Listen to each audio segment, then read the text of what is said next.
Ashamaa harka fuunee kabajamtoonni fi hordoftoonni maatii mastoota taatan hundi keessanuu kan biyya keessa jirtanis kan biyya hambaa keessa jirtanis nageenyi araarri waaqayyoo isiniif haa baay'atu jecha akkasumas akkam jirtu nagaa jirtu ani nagaa kooti jalata waaqayyoo isiniin jira akkasumas viidiyoo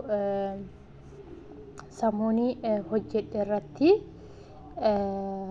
waa'ee obboleettii keenya walee tuubii yookiin akkasuma hinaan tuubii jechuudha. Viidiyoo isaanii san irratti akka hinaan abbaa manaa hinaan waleen akka jaalala irraa ishii qabe jaalalli irraa ishii qabe kun immoo eegga hinaanii abbaa manaa ishii walee barsiistetti nutti fakkaatee ture.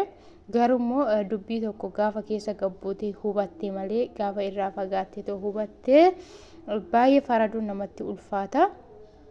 Akkasuma dammoo bakka kanatti mee waan abbaan manaa hinaan jedhu walumaan dhaggeeffanna jechuudha. Ishiin asii dubbatte kana amma namni kun jechuudha bara 2003 yoo yaadadhu dhuguma mana barnootaa hausanii gibbii maammoo jedhama gibbii sun qarsaadha.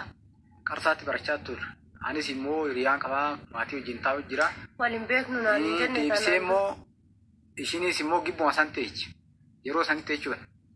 Amma yeroo sanitti kana achi teechuu nama kanaa akkuma ishiin jettu kana dhugaadhaan illee yoo sanii nama illee itti ergaan ture ofii kiyyaallee gaafachaan ture. Namni kun immoo sa'aatii sanitti yeroo sanitti na didde. Sirumaan hin danda'amu jettee too na didde. Baay'een eeggachaallee ture yoo san karaatti illee maaliif yoo san karadhee hin dadhabee namni kun erga osanillee addaan baanii ergasiis walis hin agarree nuti anillee erga yeroo sanitti yoomaan agarree asirratti hin jedhan. Amma bakka kanatti inni gizeessanii ol beennaa jedhee ture kunuu kataala. Amma garuu immoo gizee tokko odoon hubatanillee waa haasa'uun baay'ee ulfaataadha. Akka inni jedhetti gizeessanii oliin barachaa turre gibbii tokko keessa taa'aa turre ani gibbii isaan jiran kan aannuyyuu naan beeka jechuudha.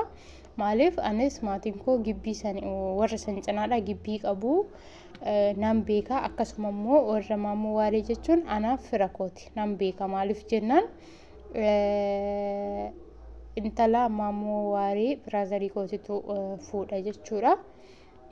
Sababa saniifiyyuu baay'ee walitti dhufeenya qabna. Ani immoo bakka kanatti nan amane jechuudha. Maaliif dhuguma haasa'aa jedhee baay'een amane jechuudha. Akkamitti amantii yoo jettanii dhuguma isaan gibbii kiraayii qabu jechuudha.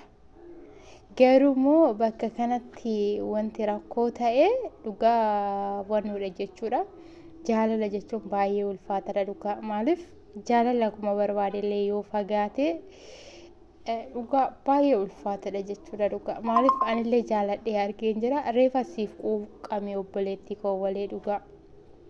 Maaliif dura wanta qalladdu wanta obboleettii keenya aarsuu barbaadde natti fakkaate tanan hinaaninillee mana kee hin gatinii mana kee qabadhu jechaanii ture jechuudha. Garuu immoo dubbii hubadhee hin laalle isin lachuu dhugaa baay'ee quuqamtanii baay'ee garaa nama nyaattu. Garuu immoo bakka kanatti immoo homaa wanni godhamu hin jiru kaa.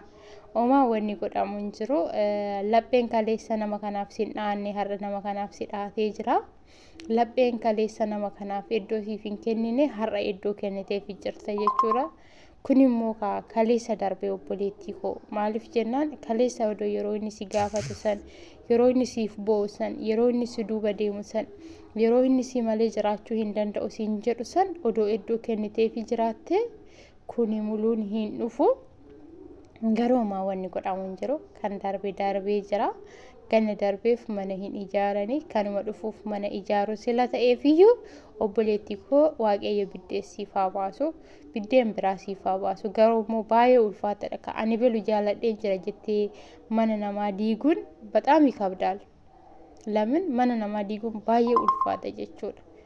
Sababa saniifiyyuu wanni godhamu hin jiru obboleettii koo waan hundumaafiyyuu eebbisiitoo nama kana dhiisiisiin jechuu barbaade sanan eebbisii nama kana dhiisii yoo siin jedhu dhiisiif obboleettii keetiif obboleettii keetiif dhiisiif eebbisiitoo dhiisiif obboleettii keetiif fi maaliif obboleettii keenya kana biyya ambaa keessatti wantoota baay'ee waliin dabarsine seenaa baay'ee waliin dabarsine nama duraan beektullee yoo ta'e abbaa manaa ishii dhiisii fi waliin haa jiraatanii ijoollee isaanii haa guddifatanii si'iifillee immoo waaqayyo kan fedha keetii siif kenna akkuma kan jaalattu dhabde kan immoo si jaalatu kan iddoo siif qabu wayi waaqayyo siif erguu danda'a sila ta'eefiyyuu bakka kanatti wannu jedhiitoo dhiisii fi siin jechuu barbaada.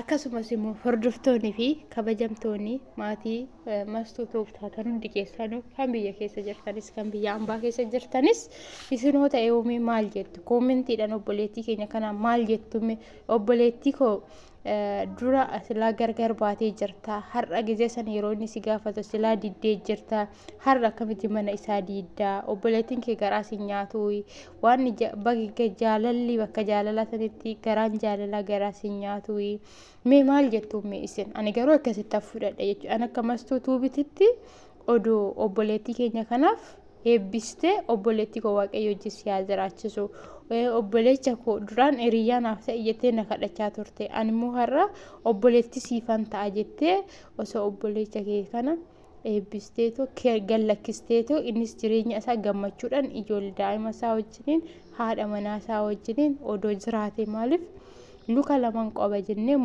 muka lamaan koru jechuudha mukuma tokko koru malee sababa saniifiyyuu waaqayyo wajjin si haa jiraachisu anaafis immoo waaqayyo nama gaarii sitti haa qabu jedhiitoo obboleessa koo waaqayyo naaf kadhadhu jedhiinitoo nama kana eebbisiitoo gallakkisii siin jedha ani viidiyoon haasa'e kanniiwwan keessatti dogongora yoon qabaadhe obboleettii koo na sirreessi waleetuu fi viidiyoo kee kana yoo dhageeche garuummoo ani kanan jechuu barbaadu eebbisiitoo gallakkisii nama kana obboleettii keenya hinaan atis immoo obboleettii koo waan abbaa manaa koo eebbistee naa gallakkisteef eebbifami jedhiitoo akkasitti wanni jaalalaan wanni simimminnatiidhaan godhan dhugaa eenyu olitti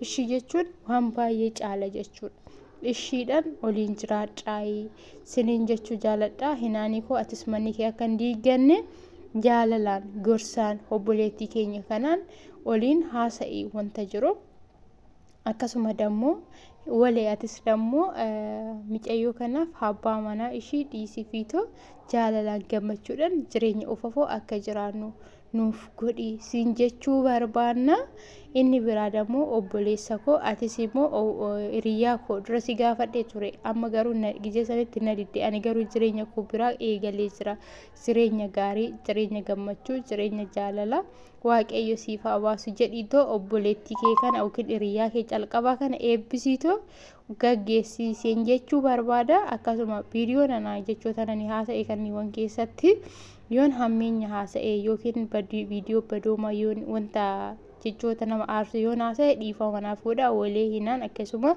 abbaa manaa hinaan dhiifama manaa godha haga viidiyoo biraatti walitti deebi'u turtii gaarii baay'ee sin jaaladha baay'ee sin kabaja